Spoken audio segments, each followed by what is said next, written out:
Good morning, everyone, and welcome to Pennie's Partner Community Workgroup for June 2023.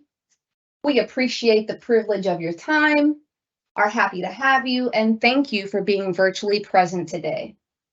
My name is Marie Ortiz. I work in operations, and I'm truly excited to share today's topics with you. Before doing so, let's go ahead and cover some housekeeping items. Next, please. This call is being conducted and recorded through MS Teams Live. If you would like to refer to the content at a later time, you may do so by accessing agency.pennie.com, click on the Workgroup, and look for June 2023's content. Next, please. To limit background noise, all attendee lines are muted. You can submit your questions through the chat. We do have Pennie staff members monitoring it for any general or clarifying questions you may have. Customer-specific questions can be answered by Pennie's dedicated Assist Broker line, and that number is 844-844-4440. So now that we've covered the housekeeping items, let's dive right into today's agenda. Next, please.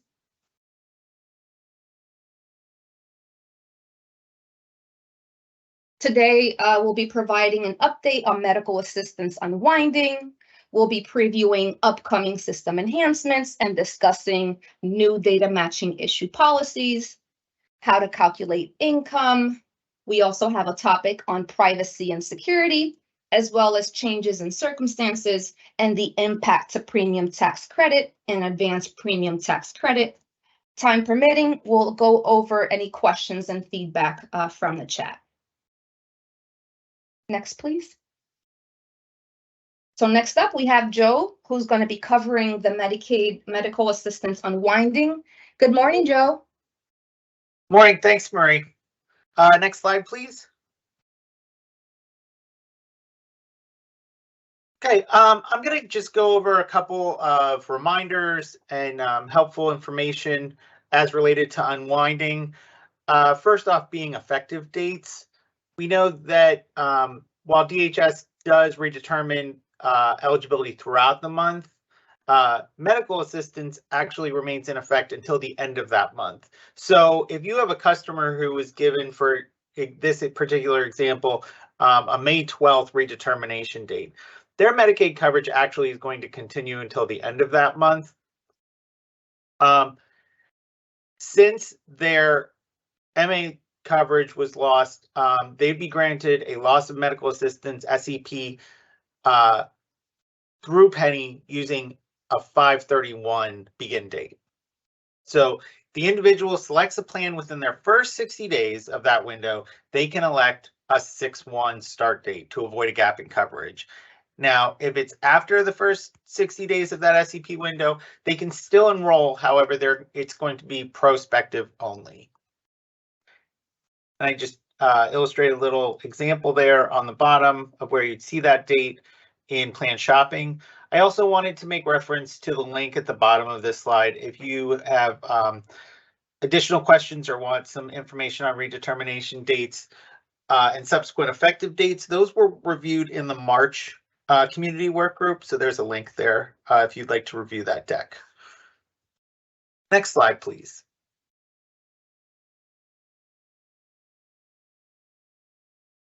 So we also wanted to make note of re-enrollment in Medicaid pending an appeal. So if a customer was determined ineligible for Medicaid, but then appealed and is re-enrolled in Medicaid pending their appeal, please don't forget that you still need to contact Pennie to terminate their Pennie coverage. Pennie is not notified when the customer re-enrolls in Medicaid due to an appeal. If retroactive termination of their Pennie coverage is needed, please contact Pennie ASAP and provide a copy of that Medicaid enrollment letter. And last but certainly not least, I'm sure everyone has heard, I got this notice, and we just wanted to provide a resource. The link at the bottom where it says individual communications, DHS has provided examples of the notices that go directly to recipients. So this is a really helpful resource in helping recipients complete their renewal, as well as knowing where they are in the process and ensuring that they have what they need to maintain their coverage.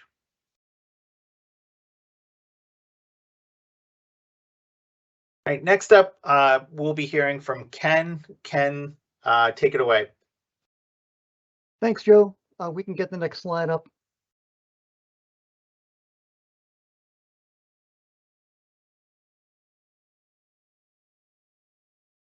That would be the next slide for unwinding updates, passing the unwinding update and reminders.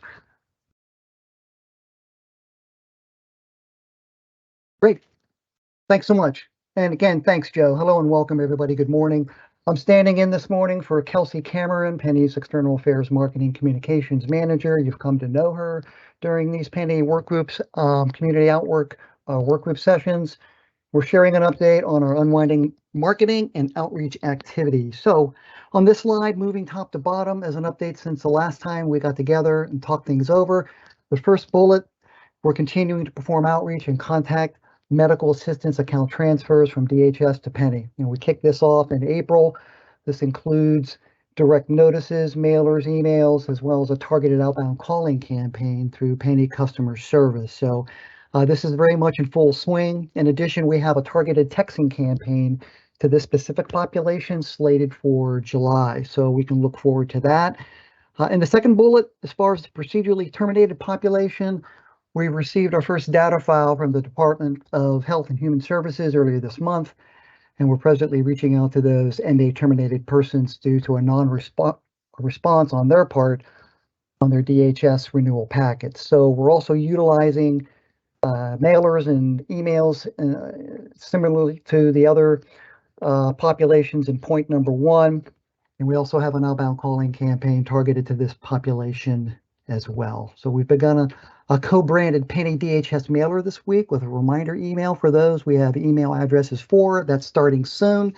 In the third bullet, in terms of earned communications, we have completed a total of 8 regional press conferences since we kind of kicked off unwinding, been very busy with this in coordination with the Department of Human Services in regions across the state to raise awareness of the unwinding and assistance available through Pennie. We actually have a presser, speaking of pressers, in Philadelphia today.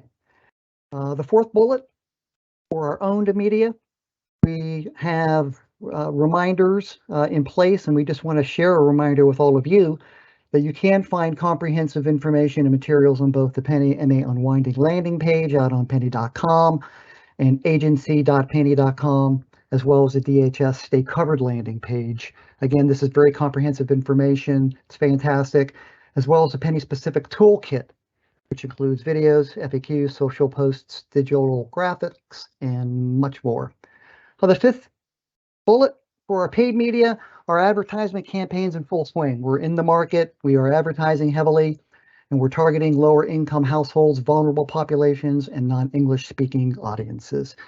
And the last bullet, certainly never to be last, our outreach team of Scott Yeager and Judith Wechter are busy throughout the Commonwealth, leading Pennie outreach activities with our ongoing partnerships with the Sisters and the YMCA Health Equity Tour. So lots going on with respect to marketing and outreach activities. I'm just going to get it over to Hannah Turner, who you all know very well. And Hannah, I'll turn it over to you. Great, thanks, Ken. Go ahead to the next slide. Where I'm going to be covering today some upcoming system enhancements that we have coming here at the end of June. We are just finishing up our testing on this new release of some of these enhancements, but we wanted to give you a preview of what you'll be seeing coming down the pipe. So next slide. So we've got a couple here that we're going to go through. I'll just actually dig right into them. Go ahead and go to the next slide. And we'll start with preventing duplicate enrollments. So we have a new feature coming in at the end of June here that will help with scenarios where people have duplicate enrollments. We've talked about duplicate enrollments a few times in the past. What this new functionality is going to do is actually, when you are in your plan shopping and you go to the very last page to complete an enrollment and you're doing the signature page, there's going to be an extra check for potential duplicate enrollments at that time. And if there anyone that you're trying to enroll in that current plan shopping experience, if they have a current active enrollment that would overlap with the new plan that you're picking, it's going to give you this warning message that you see over on the right. It'll list which individuals in the household we have duplicate enrollment for, and going to tell you need to stop and either remove that person from this enrollment you're trying to complete right now, or you can give us a call and we can help you figure out where the duplicates are and disenroll the person from the appropriate duplicate as necessary. So when you get this message, like I said, you're going to either go back to the beginning of plan shopping and uncheck the person who has the duplicate or call us. What we tend to see where people have these duplicate accounts, there's a variety of reasons. We just put a few common ones here. So sometimes it's because someone had previously set up an account, and it could be as far back as when healthcare.gov, when we migrated that over to Pennie in the 2021 OE at the end of 2020, they had an account and maybe enrollment that was created there, and now they're coming in and forgot that they had those accounts, and they're creating new accounts here. We also see when sometimes when an adult child is going to age off of their parents' plan, maybe they're just going and actively choosing to sign up on their own, but they're still active under their parents' health plan. And then also we see with sometimes two spouses will set up two accounts, maybe not realizing the other spouse had set up an account for their same tax household. Or sometimes it's like a recent divorce situation where one spouse is now going to set up their own account to enroll just themselves, but they're still active on their former spouse's coverage. So this check's going to be really helpful just for these scenarios where people are just inadvertently don't realize that they have duplicate enrollments. You might be helping them and they didn't tell you because they aren't aware of it either. This will help prevent any problems that get created when someone does have those duplicate enrollments. And Pennie customer service will be right there, able to help figure out where those duplicates are and help clean it up for you, so they can proceed forward with a new enrollment, or you can figure out where the old enrollment is. Okay, going to the next slide. So the next feature that's going to be coming in our new release is going to allow you to next slide. There, thanks. Will allow you to disenroll individual members through self-service. So right now, when you want to go terminate coverage, there's two ways you can do that. Specifically, when you want to terminate coverage for just one person on the policy. If you want to terminate the entire policy, that's really easy. You just go into my account, the customer's account, go to my enrollments and terminate, and that covers the whole policy. But if you just want to disenroll one person from the policy, you either need to go in and update their eligibility application to say that that person is no longer seeking coverage, in which case the coverage will automatically terminate at the end of that month, or you have to call Pennie customer service. This new functionality coming at the end of June is going to allow you to self-service disenroll individual people from a policy using that same My Enrollments section of the customer portal. But instead of, right now you can only terminate the entire policy. When this functionality is deployed, you'll actually be able to choose either to terminate everyone off of the policy or just individual people on the policy. And you'll see that on the screenshot on the right. You'll be prompted when you pick that disenroll from health plan button, prompted with a list, and you can kind of check which individuals you want to disenroll or all. When you do that, you'll have the same coverage end date options that are always available to you when you use that disenroll button. So that's either the end of the current month or end of the next month or the end of the 2 months after. So you can go up to 3 months for a future termination there. And so that'll be a lot easier than having to do the full eligibility application update or having to call Pennie customer service. The one note here is that if you want to disenroll just the subscriber, so just the primary, it's usually the primary tax filer on the account, about whoever's the subscriber on the policy, if that's the person that you want to terminate, you're not going to be able to use this new voluntarily disenroll self-service option, you'll have to use one of the two existing options, updating eligibility application or calling Pennie customer service. And with a subscriber, it's always different to terminate them because they are the subscriber. When they drop and other people want to continue on coverage, we have to create a whole new policy. And so that's why it's a little bit different if you need to just drop the subscriber. Okay, next slide. Next one is we've got a new feature in the plan shopping, which is pretty simple, but I think might be really helpful in particular for you all as sisters and brokers. When you there's a new option within our plan shopping pages. If you're looking at either the plan details or plan comparison pages, where you see those long pages of all of the different benefits for each plan.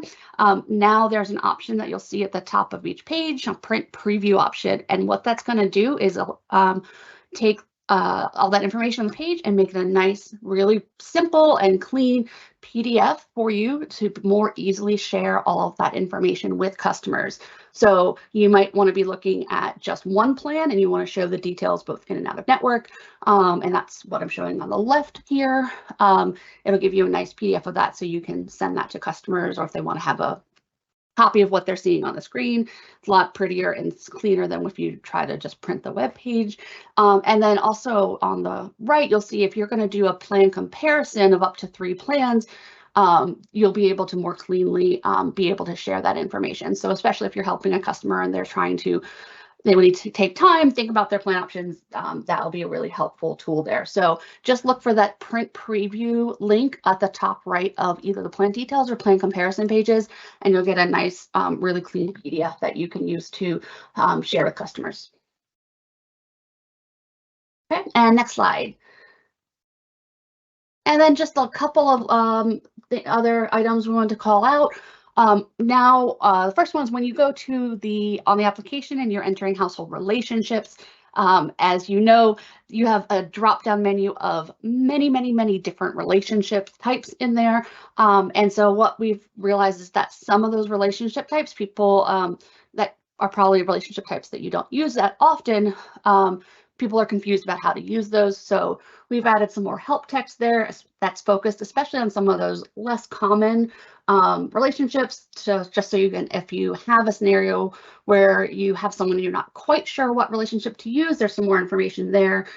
We're going to probably talk about that more in detail about different relationship types in an upcoming session, but there's some good information for you there on the relationship page. And then the last one is focus on the brokers. When you this enhancement at the end of the month will slightly change what happens when you load your active individuals page in your broker portal. Right now, when that page loads, it loads all of your customers and all of their different applications across all of the plan years. So what that looks like currently is sometimes a customer that you may have been working with since 2021 might show up with a row for 2021, another row for 2022, and another row for 2023. Might even be 2 rows for a given year if they have both a medical and a dental enrollment. And so what we're going to do is actually have that page when it initially loads, it's only going to show the current plan year. So you're only going to see initially the 2023 plans at this records at the time. You still have access to all the prior years with those different filters showing there. You'll see under the application year, but it's going to make it, I think, a lot cleaner and easier to use and a little bit less confusing with seeing multiple rows per record. And it'll also make that page just a lot faster because there's a ton of information available there. Okay. So these new things are coming, like I said, again, at the end of June. And so you're getting a little bit of a preview on that. And we look forward to sharing more information about that release when that is available.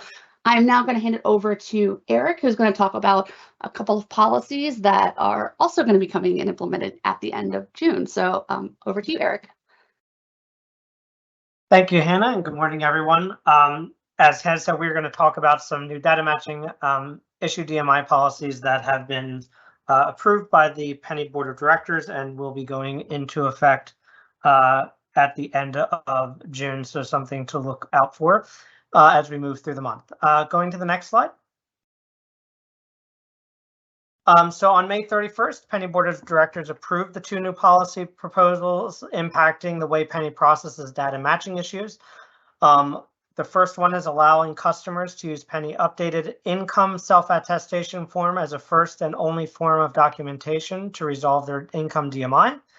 And number 2, to reinstate coverage with full financial help to the date that financial help or coverage was ended due to individual not providing documentation by the end of the DMI reasonable opportunity period.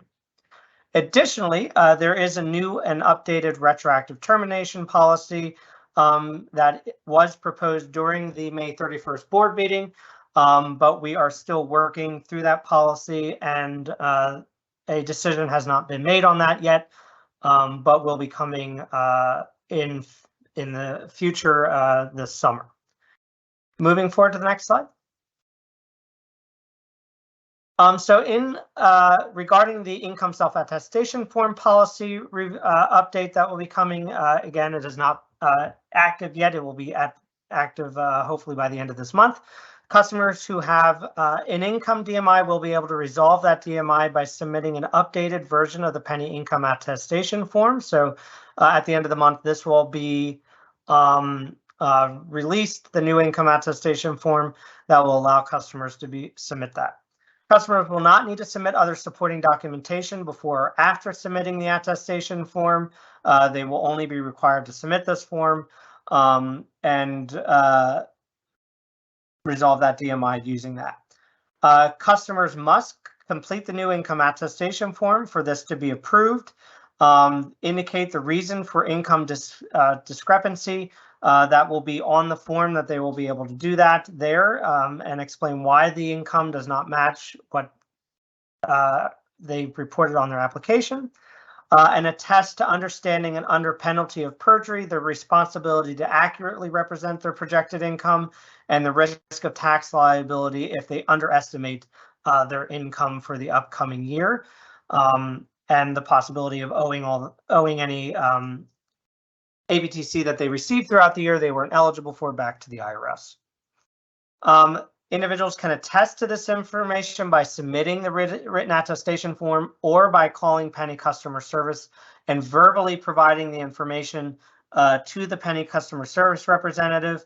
That representative will complete the form and on a recorded line, and the customer will again attest to that under the penalty of perjury. Brokers and assisters can upload a copy of the attestation form signed by the customer on their behalf. However, only a customer can call to verbally complete the attestation. A broker or assister cannot call and verbally attest to a customer's income on their behalf. Moving on to the next slide. Reinstatement of coverage if DMI resolved after the ROP expires. This is again the second updated policy that is coming at the end of the month, so it's not enacted yet, but it will be coming soon. Customers who do not provide documents to verify their income within the DMI reasonable opportunity period, that is a period of 90 days, can have their coverage and financial help reinstated retroactive to the date in which adverse action had occurred. Many customers don't often realize that they needed to take action on a DMI until they received an updated bill from their insurer without the APTC and wonder why they're paying more with the full premium amount to have their insurance denied or have had their insurance denied when accessing healthcare services due to coverage being terminated. To qualify, customers must contact Pennie customer service and request to have their coverage and or financial help reinstated retroactively within 60 days of the ROP expiration. So it's very important. Again, there is a timeline on this, and it must be done within the 60 days following the ROP expiration, and they must call Pennie to request it. And they must provide the appropriate documents to resolve the DMI within the 60 days of the ROP expiration. So that is submitting those documents and making sure that they're the correct documents and that they have been fully approved by Pennie within that time period. So for an example, a customer has their income DMI expire on June 30th. Adverse action is taken June 30th, so the customer loses the APTC starting the month of July. Customer receives an updated invoice on July 10th from their carrier, which triggers them to realize that something has occurred. They call Pennie to understand what happened. When they find out their ROP expire, customer contacts Pennie July 15th and submits the documentation to verify their income. The customer's APTC would be reinstated back to July 1st. If the customer in the same scenario were to submit their call or submit their documentation 60 days after, so in September, so they call in September and say, oh, I didn't realize I didn't submit their documents, they would not be able to submit their documents and have the APTC reapplied back to the original date, because they would be outside that 60-day window. Moving to the next slide. The next portion of my presentation, we're just going to quickly go over to how to calculate income for a customer. So going to the next slide. Customers applying for premium tax credits through the marketplace must provide Pennie with the expected annual income for the upcoming year. This is a requirement of receiving premium tax credits. Income is counted for the primary tax filer, their spouse, and everyone claimed as a tax dependent for the purpose of federal income taxes. To help you, we have a little step, and you can also find this in our FAQ page, how to calculate income. First, you start with the household adjusted gross income for the most recent federal income tax return.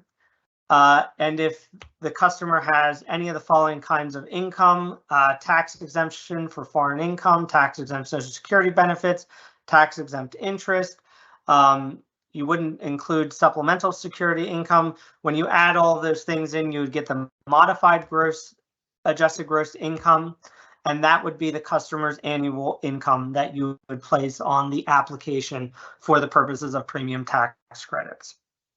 The adjusted income for any changes expected, you would adjust the estimate for any changes expected before applying for coverage or during the year. And moving on to the next slide.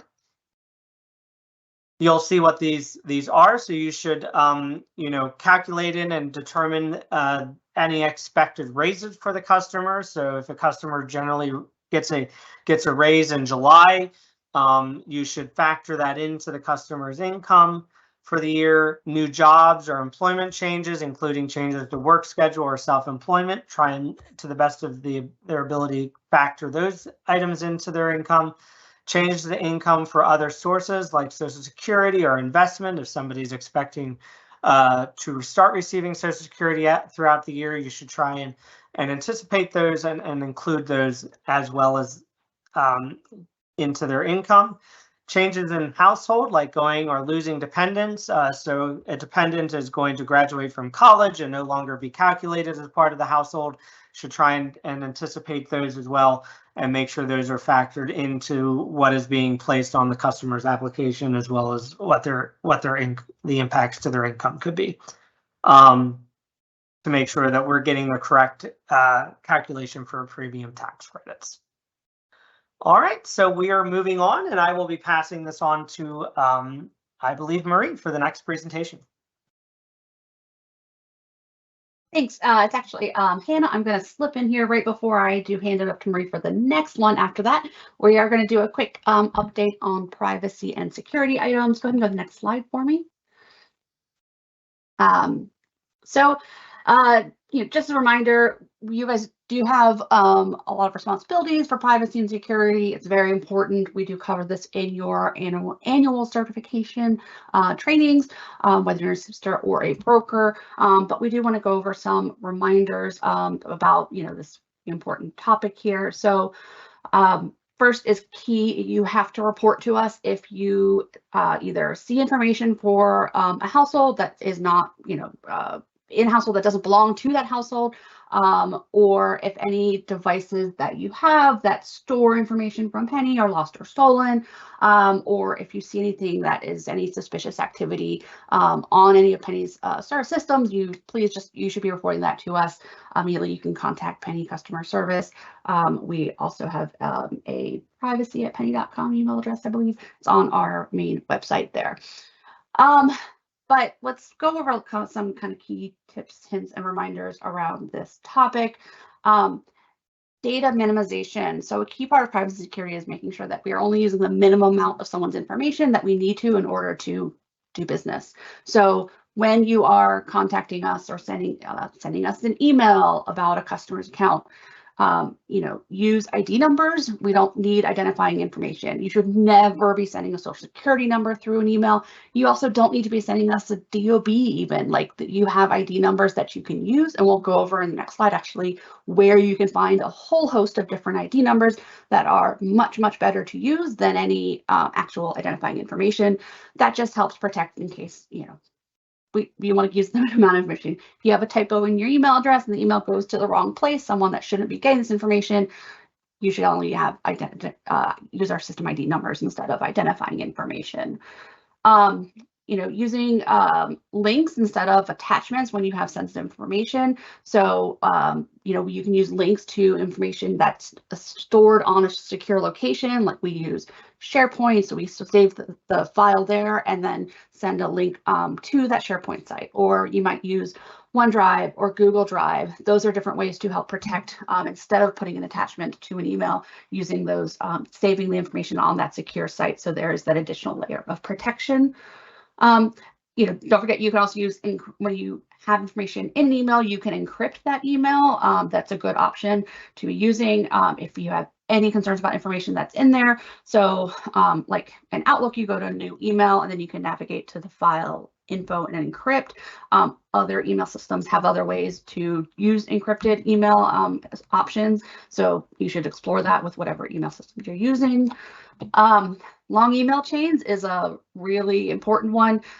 It is very easy to have these long email chains, and unfortunately there might be information later on way buried down below in that email chain that has information that shouldn't be shared with people that maybe you are now including in the email. So you should always be sure to review that, and if you have any concerns, you should just be cutting off some of that email chain to avoid that inadvertently sharing information with someone who should not be getting it, simply because there's a really long email chain. Double checking your recipients list, of course, people who have similar names, typos in that, be sure to always double check that everyone on that distribution list is someone who should receive that email and who needs to see that information that's in that email. Changing your passwords regularly. You shouldn't be using the same passwords as you use for a Pennie system as you do for other systems. That's just good practice. All of your systems have different types of passwords. You shouldn't be sharing your devices or your passwords. So, you shouldn't be letting other people use your devices that have customer information. You should absolutely never be sharing your Pennie credentials with anyone. You should not be doing that under any circumstances. It doesn't matter if it's someone who you work with in your agency or organization who is helping you work with customers, that they should never be logging in as you. That is impersonating you, and that is you sharing access to private information to people who are not you.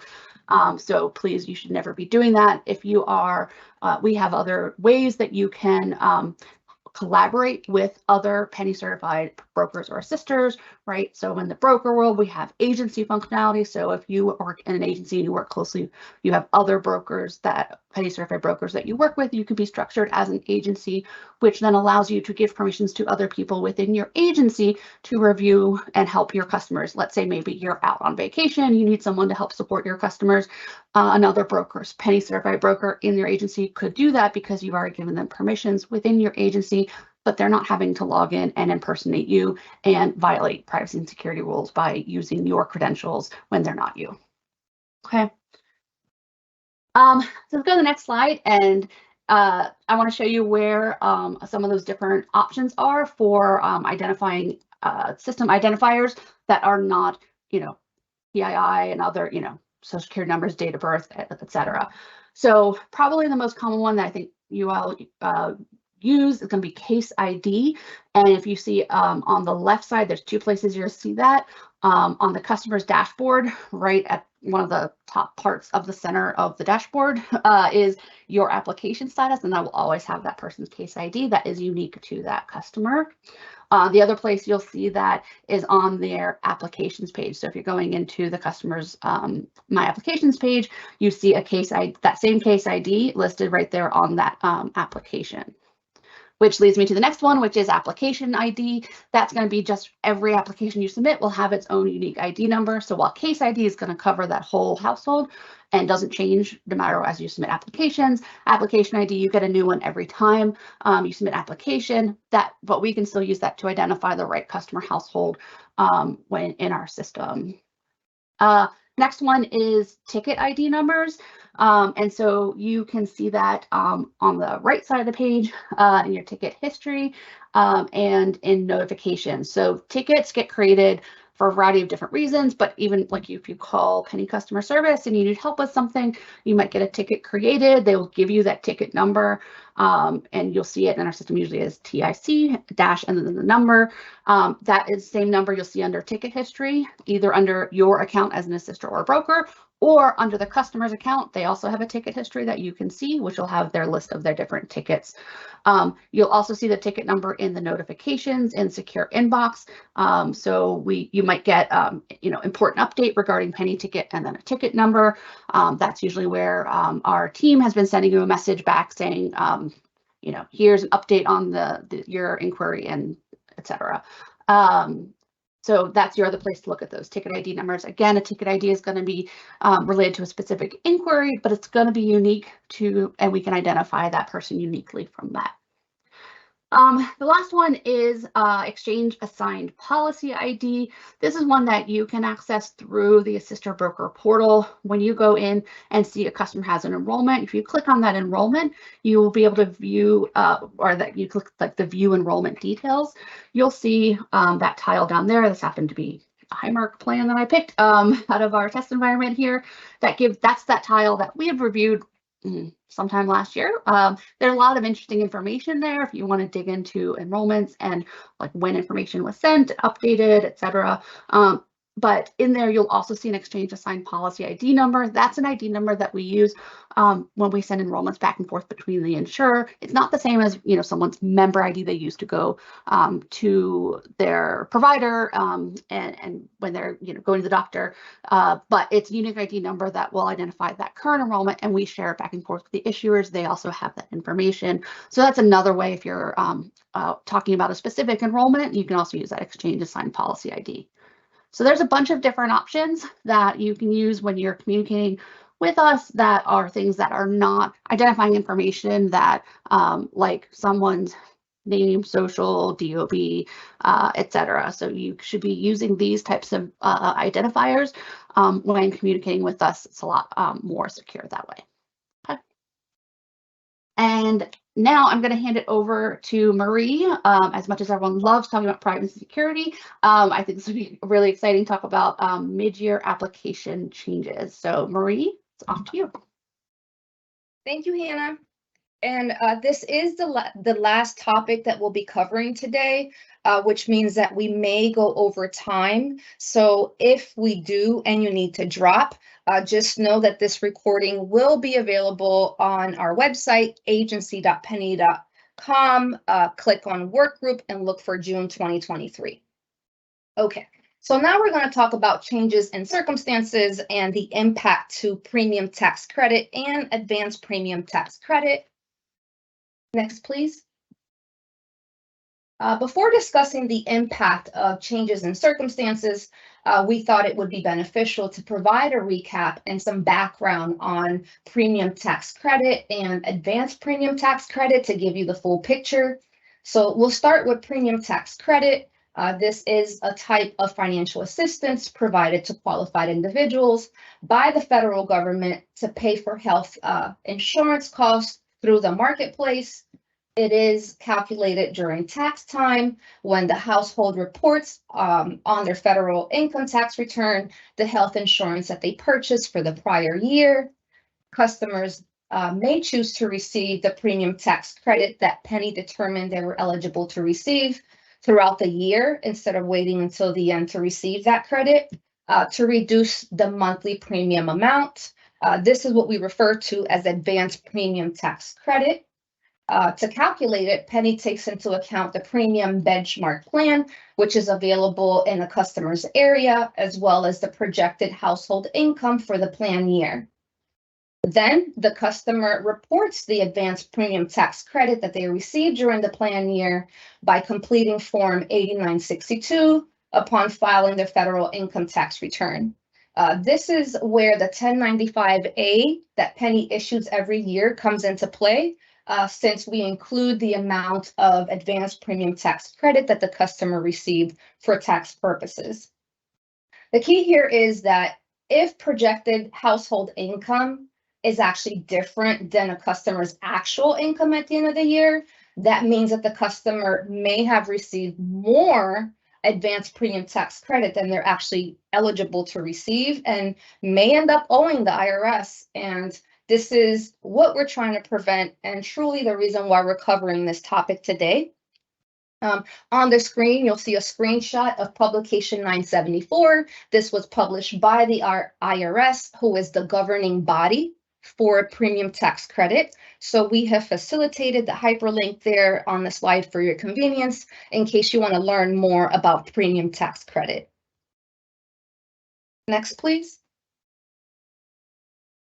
In that publication 974 issued by the IRS, on page 2, it talks about changes in circumstances. It defines the types of changes that customers should report to the marketplace, which we see on this slide. Those changes are household income, moving to a different address, gaining or losing eligibility for other healthcare coverage, gaining, losing, or other changes to employment, birth or adoption, marriage or divorce, essentially any change that impacts the composition of the tax family.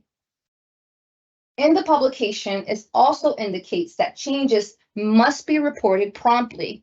Why do you think this is, right? So Pennie has already established and determined the customer's eligibility using the projected household income and tax household size that the customer provided on the application. So reporting changes promptly will allow Pennie to adjust a customer's advanced premium tax credit accordingly, according to their new eligibility, to prevent owing at the end of the tax year.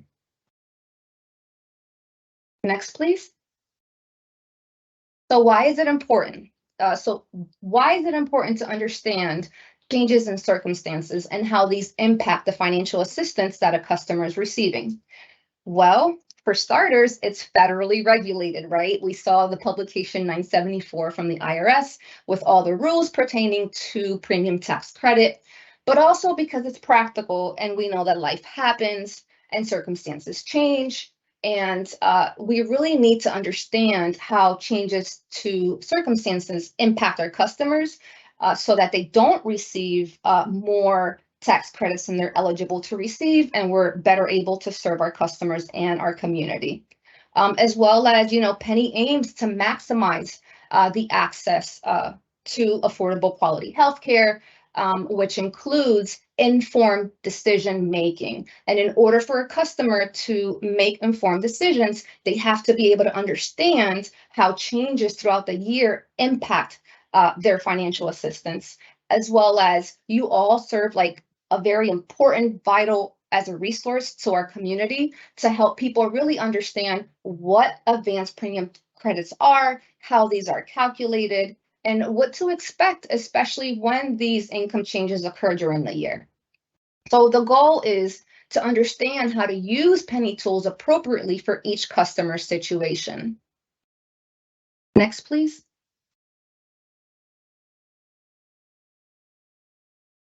Next slide. Thank you. So, One back, I'm sorry. We're going to talk about the anonymous shopping versus the eligibility application and when an individual should submit the full application to calculate the advanced premium tax credit versus when they should actually browse for plan and use anonymous shopping.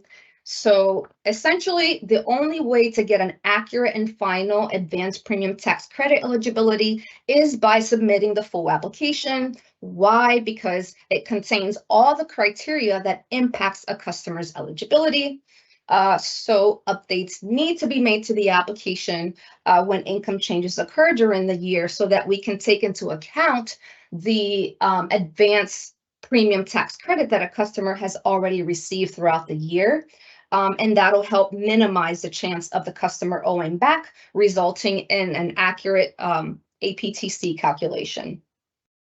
Also, we want you to be aware of using your own tools to estimate the advanced premium tax credit because there are truly a lot of complexities that impact the accurate eligibility results. So we want to make sure that you understand to use Pennie application.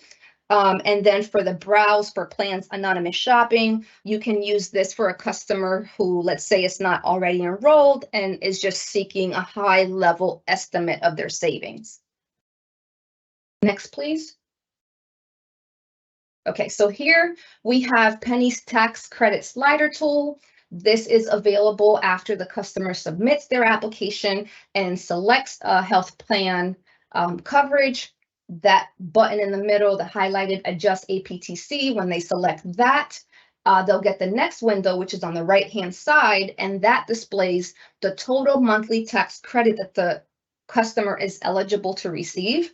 And if you notice that slider in the middle, the customer can choose what amount of that maximum they want to have applied to their monthly premium. So this is appropriate for customers who have a high uncertainty of their income and can actually afford to pay more each month towards their premium. Next, please.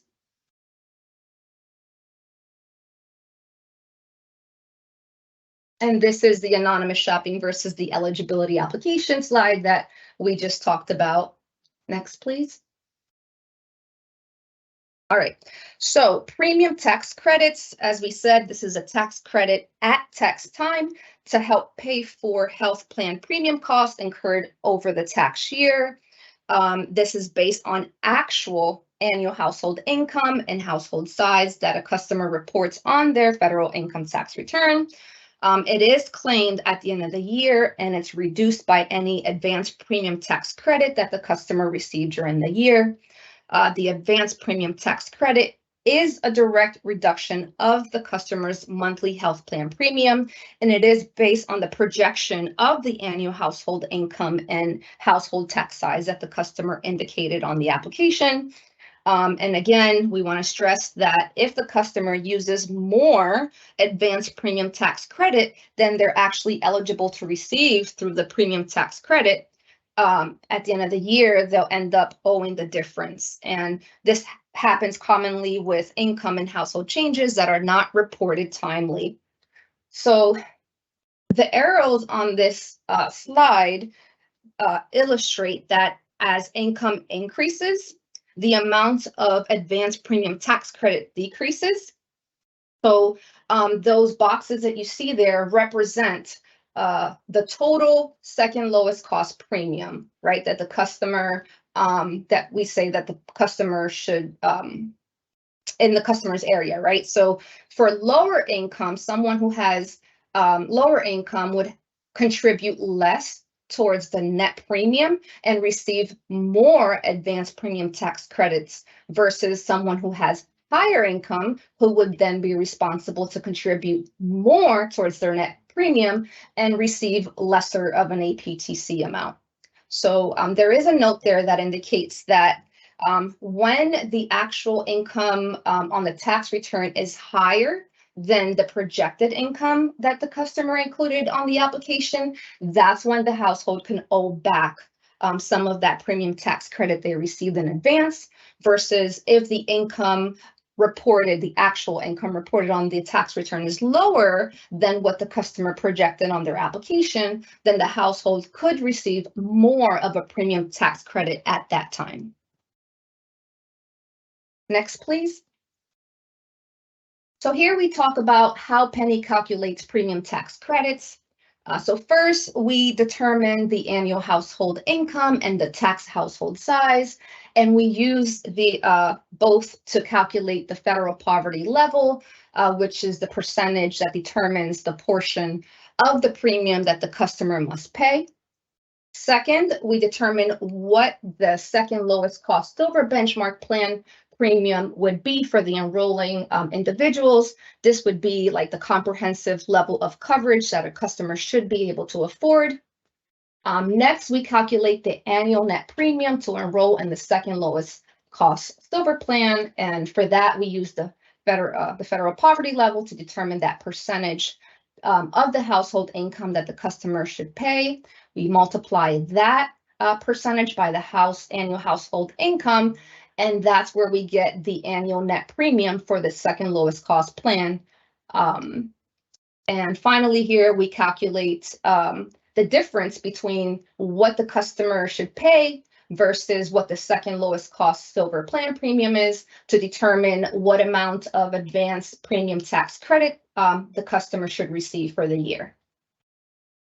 Next, please.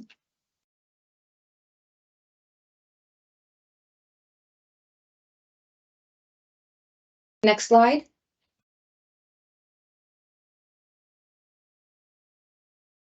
Thank you.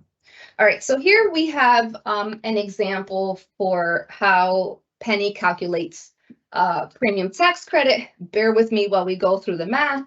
So we said that we first start by determining the annual household income and the tax household size. So for this example, we have a household income of $60,000 with a tax household size of 5 and an approximate FPL of 200%. All right.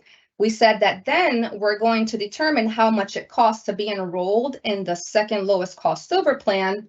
And so for enrolling individuals, for 2 out of the 5 enrollees, then the second lowest cost silver plan equates to $1,100 a month. And if you multiply that by 12 months, then it would be $13,200 a year for that second lowest cost silver plan premium. Next, we determine how much the total amount that the customer should pay towards their net premium, and this is where we use the federal poverty level to determine that percentage of the household that the customer should pay. So we multiply that percentage by the annual household income. So here we have $60,000 income times the 2% of their household income that they should pay, and that equates to $1,200 per year. That is the amount that the customer should pay towards their net premium, okay, $1,200. Lastly, we calculate the difference between what the customer is supposed to pay versus what the second lowest cost silver plan premium is. And in this case, then, we subtract the annual net premium from the second lowest cost silver plan, which is the $13,200. And it results in the maximum annual premium tax credit that the customer is eligible to receive. So the $13,200 was the SLCS plan minus the $1,200 that the customer has to pay towards their net premium, and that equates to $12,000 of APTC per year or $1,000 a month for 12 months. Next, please. Okay, so example 2, the customer had an income increase mid-year. So for this example, the income is $84,000. We kept the same household size and the same enrollees, but in this case, with $84,000, that gives the household an approximate FPL of 275%. Okay, so when we do the math, so the second lowest cost silver plan premiums, those remain the same, which is $1,100 a month or $13,200 a year. But now when we perform step 3, the federal poverty level is now 275, which means that the household should contribute 5% of their household income. And then when you do the math, when you multiply the 5% by the 84,000 of income, now the customer, instead of having to be responsible for the 1,200, now they're responsible for 4,200 per year of their net premium. So then when we figure out the difference between what the customer is supposed to pay versus the second lowest cost silver plan, that's when we come up with the 4,200 a year. Let's see, we have the 13,200, which is what it costs per year to enroll in that second lowest cost silver plan, minus the 4,200 that the customer has to contribute towards their net premium. And now, as you can see, the total APTC went from 12,000 at 60,000 a year to 9,000, right? Or $750 a month. Next, please. So the example illustrates that changes to annual household income can be complicated, right? So Pennie still looks at the annual advance premium tax credit calculation. Okay, so we need to be able to account for the APTC that the customer has already received during the year to make sure they don't end up owing. So just a note here that the later that a customer reports that change, the more impact it's going to have on the advanced premium tax credit, because of course there'll be fewer months left in the year to make up that difference. Okay. And we'll go to the next slide where we're going to see example 3 with the income change. So here, go ahead and hit enter, Alicia, twice. Here we're going to see that, okay, in the beginning of the year, the customer enrolled with an annual household income of 60,000. We know that based on that income, the customer qualified for 12,000 a year or 1,000 APTC per month. You see in the chart on the right that from January through June, they got $1,000 of APTC. And then in July, there's an income change of $84,000. And after we did the method A calculation, we said, okay, this customer now qualifies for $9,000 a year or $750 a month. Now, Pennie uses the annual amount, right? So $9,000 for the year. Hit enter for me, please. If we apply this basic calculation using $750 a month, you'll see, hit enter again, Alicia, that it adds up to $10,500, which exceeds the $9,000 of APTC that the customer is eligible to receive for the year with $84,000 of income, right? So we cannot use the annual calculation for this type of change. Go to the next slide, please.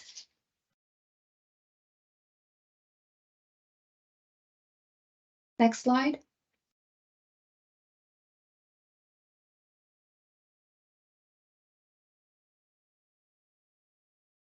Thank you. All right, so next slide. Go again. Keep going. Next slide.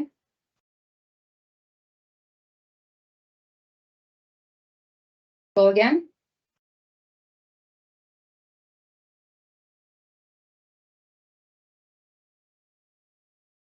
Okay, so next slide, please, Alicia. So essentially the point that we're trying to make with these examples is that instead of using the original method A calculation for the year, we now have to take into account the monthly advanced premium tax credits that a customer has already received for the beginning of the year. So instead of just performing the calculations that we saw earlier, that were steps 1 through 4, there's now a 5th step where we actually take into account the APTC, which was the 6,000 they received from January through June. And once we take that into consideration, then the calculation tells us that the advanced premium tax credit from July through December, instead of the $750 we saw with method A, should actually be $500 in order to equate to the $9,000 per year. That is the maximum that the customer is eligible to receive. Okay, so essentially, this section was intended to create awareness of the factors used to calculate premium tax credits and really emphasize the importance of updating household income and size information, along with the other components we saw on the earlier slide that are dictated by the IRS, because reporting household changes promptly in the Pennie application will help avoid customers owing back partial or premium tax credits at the end of the year. You saw also the slider tool that's available for those with highly uncertain income. They can certainly elect to receive less APTC. Next. All right, so that wraps up today's presentation. I want to thank everyone on the Pennie team who participated in today's session. I also want to give a shout out to the audience for caring enough to join today. We hope that the material presented was valuable to you. Please let us know of any ideas for topics you have in the future. Next page, next slide.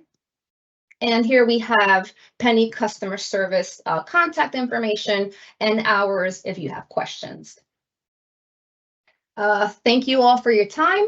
Happy Friday and be well. Until next time. Bye.